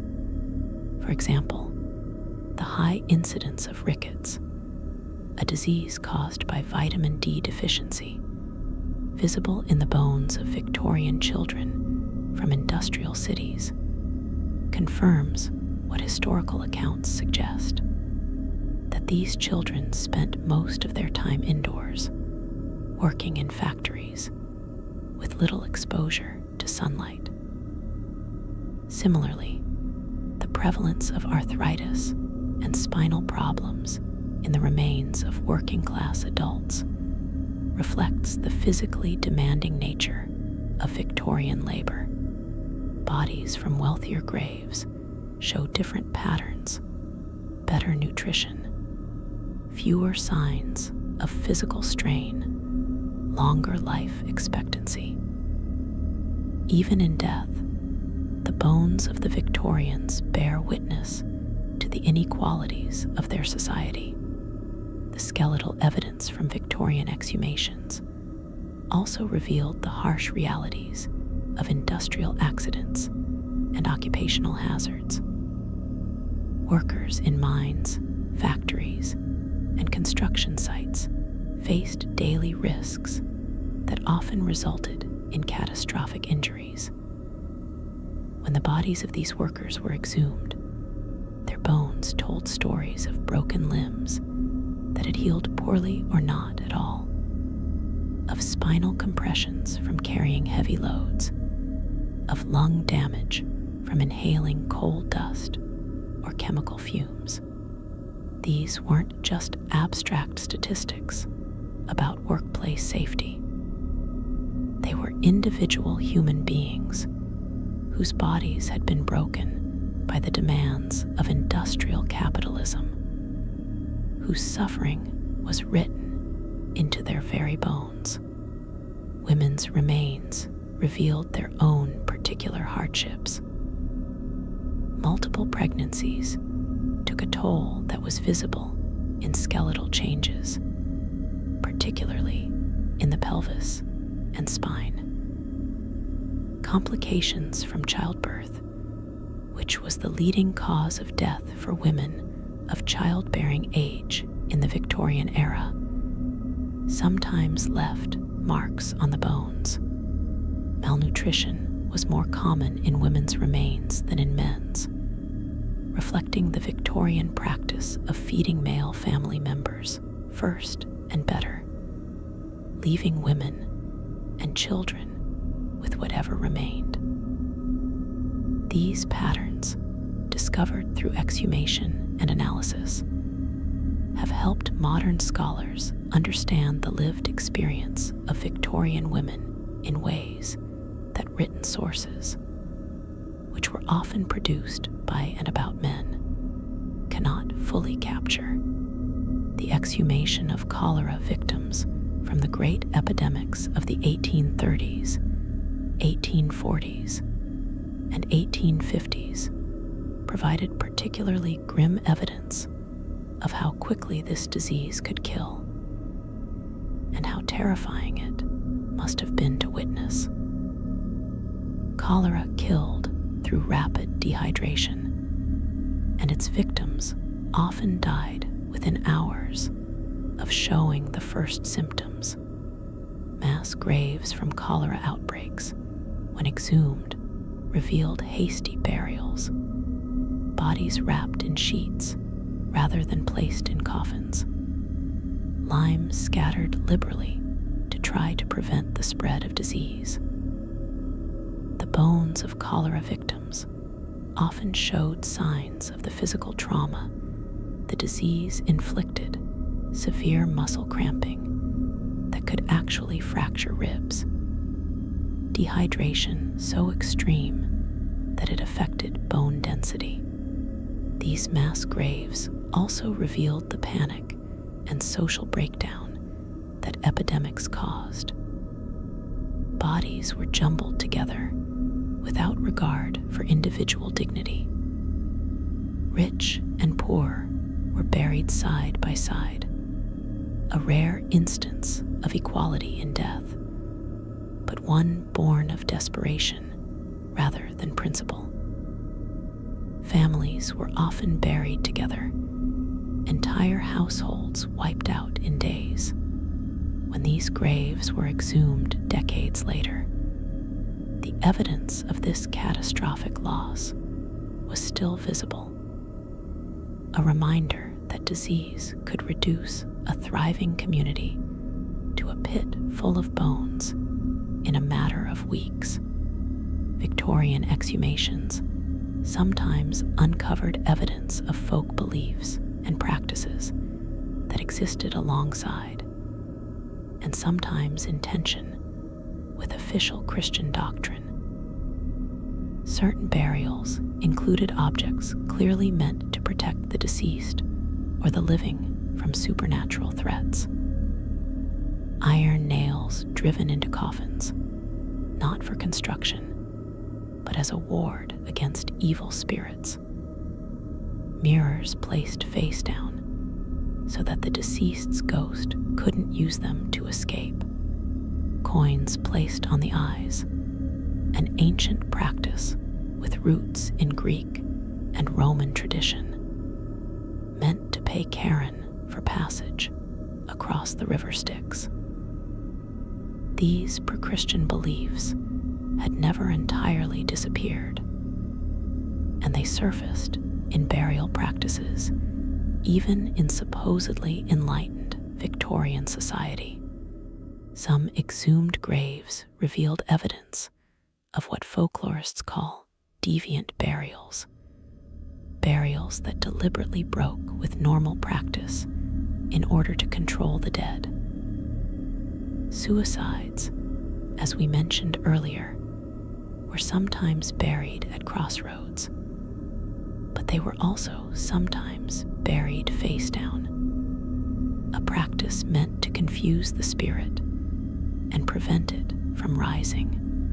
Those suspected of vampirism, yes, even in Victorian England, might be buried with stakes through the heart, stones in the mouth, or heavy stones placed on the chest to keep the body pinned down. When these graves were exhumed, the evidence of these practices was undeniable and deeply unsettling. It revealed the persistence of ancient fears, the belief that the dead could be dangerous, that they needed to be controlled and contained. The exhumation of these deviant burials often caused distress to the workers who uncovered them. Finding a skeleton with a stake driven through its ribcage, or with a large stone placed over its face, was a visceral reminder that the people who buried this body believed they were dealing with something monstrous, something that threatened the living. Whether or not those beliefs were justified, whether the deceased was actually dangerous or simply misunderstood, the violence of the burial practice itself was shocking. It spoke to a darker side of Victorian society, one where fear could override compassion, where those who were different or who died under suspicious circumstances could be treated as monsters rather than as people deserving of peace. The changing technology of coffin construction over the Victorian era is also visible in exhumation records. Early Victorian coffins were relatively simple wooden boxes with minimal ornamentation. But as the century progressed and the funeral industry became more commercialized, coffins became more elaborate. By the late Victorian period, middle-class families could purchase coffins with ornate handles, decorative panels, and inner linings of silk or satin. The wealthiest could afford lead-lined coffins, which were supposed to be hermetically sealed to prevent decay and contain odors. When these various types of coffins were exhumed, their different rates of survival became apparent. The elaborate wooden coffins of the middle class often looked impressive when new, but they didn't hold up well underground. Decorative elements rotted away quickly. Fancy fabrics disintegrated. What had seemed like a dignified resting place became a moldy, collapsing mess within a few years. The lead-lined coffins of the wealthy, by contrast, often remained intact for decades, but they came with their own problems. When these coffins were opened, the smell that escaped could be overwhelming. The lead seal had prevented gases from escaping, and pressure had built up inside. Opening such a coffin could result in an explosive release of putrid air, and occasionally, if the seal had been truly airtight, a kind of mummification had occurred inside, preserving the body in a state of waxy, partially decomposed limbo. The simplest coffins, used for pauper burials, were often the most practical. Thin pine boxes rotted quickly, allowing the body to return to the earth relatively fast. There was no false promise of preservation, No illusion that death could be held at bay with expensive materials and fancy linings. When these coffins were exhumed, there was usually little left, just bones mingled with soil. It was a more honest approach to death, an acknowledgement that the body was temporary, and that dissolution was natural and inevitable. The Victorians, for all their elaborate mourning rituals, never quite made peace with this reality. They wanted to believe that love, or money, or proper burial practices could somehow cheat death of its finality. As the Victorian era drew to a close, attitudes toward death and burial were beginning to shift. The elaborate mourning culture that had characterized the mid-Victorian period started to seem excessive, even morbid. Queen Victoria herself, who had famously mourned her husband Prince Albert for 40 years, wearing black until her own death, came to be seen as an example of grief taken too far. The younger generation pushed back against the strict rules of mourning dress and behavior, against the obsessive focus on death that had dominated their parents' lives.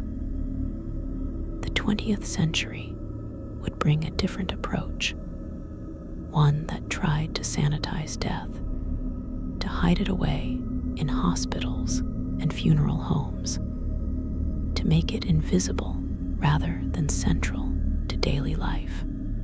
But before this shift could fully take hold, the Victorians left behind a legacy of exhumed bodies, documented evidence of how they had lived and died. Museum collections filled with skeletons and preserved organs. Medical schools with anatomy labs full of teaching specimens. Archives containing exhumation reports, coroner's inquests, and burial records. All of this material, disturbing as it is, provides invaluable insight into Victorian society. It shows us not just how people died, but how they thought about death, what they feared, what they valued, and how they tried to maintain dignity and meaning in the face of mortality. Modern archaeology and forensic science continue to benefit from Victorian exhumations. Researchers studying historical disease, working conditions, diet, and social structures rely on skeletal remains and burial records from this period. New technologies, DNA analysis, isotope studies, and advanced imaging allow us to extract even more information from bones that were first exhumed a century or more ago. We can now determine where people were born, what they ate, how they were related to each other, and what diseases they suffered from, all from analyzing remains that Victorian undertakers first pulled from the ground. In a strange way, those disturbing exhumations that seemed like violations at the time have preserved knowledge that would otherwise have been lost. But this doesn't erase the trauma that exhumation caused to Victorian families, or the disturbing nature of what was found when coffins were opened. The scratch marks, the evidence of premature burial, the signs of violence and poisoning, the tiny skeletons of children, the mass graves of epidemic victims. All of this was real. All of it happened, and all of it was witnessed by undertakers and grave workers who had to carry those images with them for the rest of their lives. We can analyze the historical significance. We can appreciate the scientific value. But we shouldn't forget the human cost, the psychological burden carried by those who did this work, and the grief of families who saw their loved ones disturbed and exposed. The stories that emerged from Victorian exhumations also captured the public imagination in ways that influenced literature, art, and popular culture. Gothic horror was at its peak during this era, and real-life exhumation cases provided plenty of material for writers and artists. The novels of Bram Stoker, including Dracula, were influenced by stories of deviant burials and fears about the restless dead. Edgar Allan Poe's tales of premature burial and death's horrors resonated with readers who knew that such things actually happened. Even Charles Dickens, in his more realistic fiction, included references to overcrowded graveyards, body snatchers, and the various indignities that the dead suffered. These weren't just fantasy elements. They were reflections of genuine Victorian anxieties. The visual arts also drew on exhumation imagery. Preraphaelite paintings often depicted beautiful dead women, inspired by the story of Elizabeth Siddal's exhumation and the legend of her preserved beauty. Medical illustration books showed detailed drawings of dissected bodies and skeletal remains, images that were both educational and macabre. Photography, still a relatively new technology, was used to document exhumations for scientific and legal purposes. These photographs are difficult to look at. Stark black and white images of opened coffins and exposed remains, but they provide unvarnished evidence of what Victorian death really looked like, stripped of all romanticism and sentimentality. As we move further into our examination of what Undertakers found, we must also consider the spiritual and psychological impact of these discoveries on Victorian society as a whole. The evidence that people had been buried alive, that bodies had been stolen from graves, that the dead were not resting peacefully, shook the foundations of Victorian faith. If God was supposed to watch over the dead, how could such horrors occur? If the grave was supposed to be a place of rest until resurrection, what did it mean that the dead were being disturbed, moved, dissected, and displayed? These questions troubled many Victorians, and they contributed to the religious doubts and spiritual crises that characterized the later Victorian period. Some people lost faith entirely, concluding that if the promises of peaceful rest and eventual resurrection were so easily violated, perhaps they had never been true to begin with. Others doubled down on their beliefs, insisting that these earthly disturbances were temporary and meaningless, that the soul was separate from the body and already safely with God. Still others developed new spiritual frameworks, incorporating elements of spiritualism, the belief that the dead could communicate with the living, or theosophy, which offered alternative views of death and the afterlife. The crisis of faith, triggered in part by the realities revealed through exhumation, would have long-lasting effects on Western religious thought. The practical lessons learned from Victorian exhumations also led to concrete reforms. The public health movement gained strength from the undeniable evidence that overcrowded cemeteries were dangerous. Laws were passed requiring deeper burials, greater spacing between graves, and better drainage in cemeteries. New cemeteries were built on the outskirts of cities, designed as park-like spaces that were both hygienic and beautiful. The garden cemetery movement, which had started earlier in the century, gained momentum. These new cemeteries were meant to be places where the living could visit without being overwhelmed by the smell and sight of death, where graves would be properly maintained and bodies would have room to decompose naturally. Cremation, as mentioned, became increasingly accepted as a solution to the problems of burial. By 1900, there were several crematoria operating in England, and the practice was no longer seen as shocking or sacrilegious. The First World War would accelerate this trend.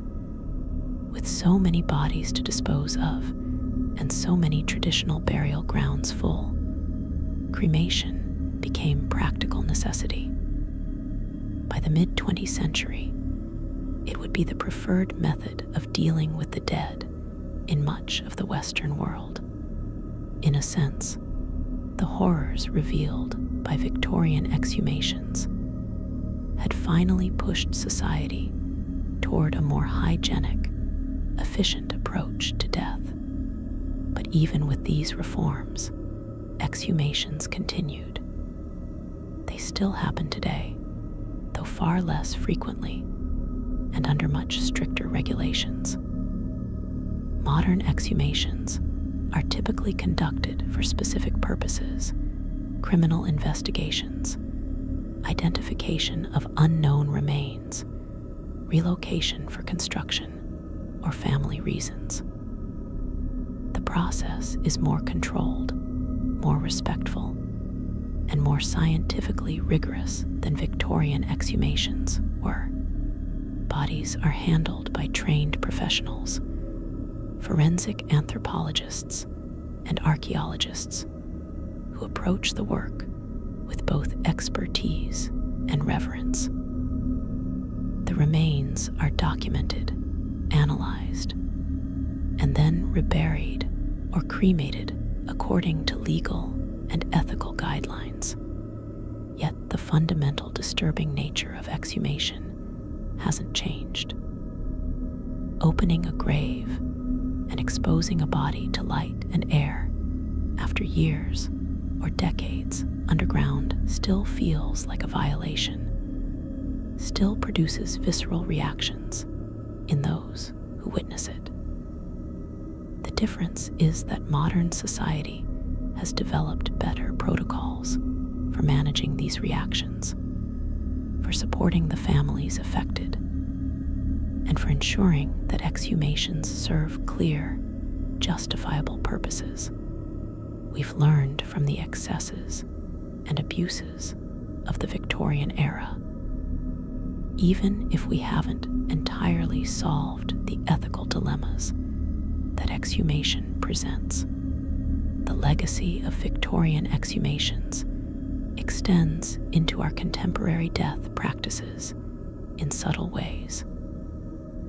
Our preference for embalming, for example, has roots in Victorian anxieties about the horrors of decomposition revealed by exhumations.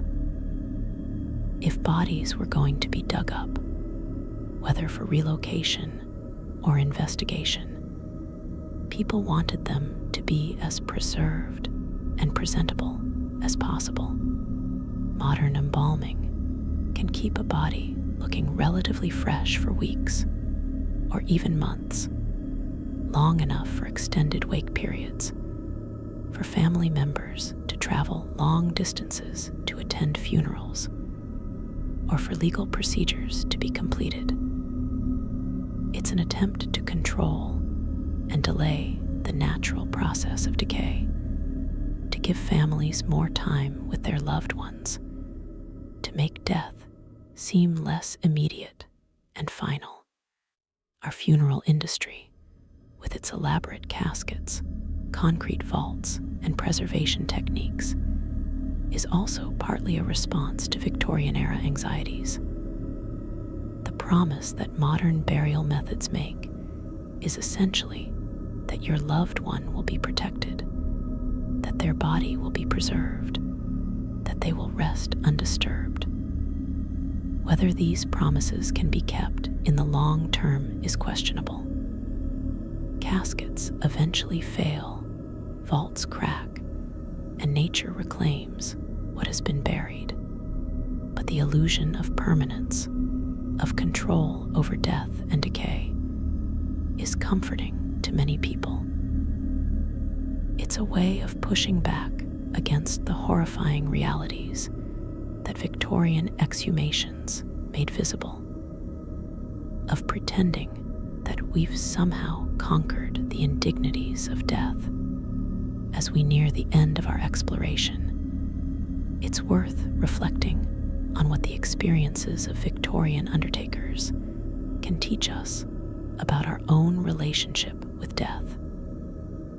The Victorians were more familiar with death than we are. They saw it more often, touched it more directly, lived with its constant presence. And yet, when they actually confronted the physical realities of long-term decay through exhumation, they were as horrified as anyone would be. There's a difference between knowing intellectually that bodies decompose and actually seeing it, smelling it, handling it. The undertakers who conducted exhumations crossed that boundary repeatedly, and it changed them. In our modern era, death has become increasingly abstract. Most people never see a dead body outside of controlled funeral home settings. We don't prepare our own dead for burial. We don't dig graves with our own hands. Death happens in hospitals, behind closed doors, managed by professionals. Bodies are whisked away and returned to us embalmed and displayed in caskets designed to look like they're merely sleeping. This distance has its advantages. It spares us trauma, allows us to maintain comforting illusions, but it also disconnects us from the natural cycle of life and death, makes mortality seem more frightening and foreign than it needs to be. The Victorian undertakers who opened exhumed coffins had no such distance. They couldn't pretend that death was peaceful or pretty, or anything other than what it was, the messy, inevitable breakdown of the body. And while that knowledge was burdensome, it was also honest. They understood, in a visceral way that most of us don't, that we are all temporary, that our bodies will not last, that time and nature are more powerful than any human effort to preserve or protect. There's a kind of wisdom in that understanding, even if it came at a psychological cost. So what can we take away from these stories of Victorian exhumations, from the catalog of horrors that undertakers found when they opened coffins? Perhaps the most important lesson is about dignity. The Victorians failed, in many ways, to treat their dead with consistent dignity. Bodies were stolen, graves were overcrowded, exhumations were conducted carelessly, and the poor were treated as less than human even in death. But they also cared deeply about death, built elaborate rituals around it, and struggled genuinely with how to honor the dead while dealing with practical necessities. Their failures and their efforts both have something to teach us. We should remember that every body in every grave was once a person, someone who loved and was loved, who had hopes and fears, who deserved respect. When graves must be disturbed, when exhumations are necessary, they should be conducted with the utmost care and reverence. The dead cannot speak for themselves, cannot protect their own dignity. We, the living, must do that for them. The Victorian undertakers who treated remains gently, who spoke softly while working, who tried to preserve what dignity they could, understood this. So did the families who fought to protect their loved ones' graves, who demanded that their dead be treated as people rather than objects. We should also remember that death, for all our efforts to control and sanitize it, remains fundamentally wild and ungovernable. Bodies decay. Coffins fail. Nothing we do can change this. The Victorian attempts to preserve bodies, to build permanent tombs, to keep the dead present and uncorrupted, all ultimately failed. Nature had the last word, and perhaps there's something liberating in accepting that, in letting go of the illusion that we can cheat death or prevent decay. Maybe the healthiest approach is to acknowledge mortality fully, to make peace with our own temporary nature, and to focus on treating both the living and the dead with compassion and respect while we can. The stories of what undertakers found in Victorian coffins are disturbing. Yes, they're meant to be. They're windows into uncomfortable truths about death, about class inequality, about human vulnerability and resilience. They show us people at their worst, stealing from graves, burying others alive through negligence, treating the dead as commodities. But they also show us people at their best, workers who maintained their humanity despite traumatic work, families who fought for their loved ones' dignity, reformers who used the evidence of these horrors to push for change. Both sides of human nature are visible in these exhumation records, and both deserve to be acknowledged. As you settle into sleep tonight, perhaps these stories will seem particularly vivid, particularly unsettling. The scratch marks on coffin lids, the tiny skeletons of children, the evidence of theft and violation and fear. These images are heavy, difficult to carry, but they're also important. They remind us that death is real, that it happens to everyone, that how we treat the dead says something fundamental about who we are as a society. The Victorians grappled with these questions and often came up short. We're still grappling with them today. Maybe, if we're willing to look honestly at the past, at the mistakes and horrors and hard-won lessons, we can do better.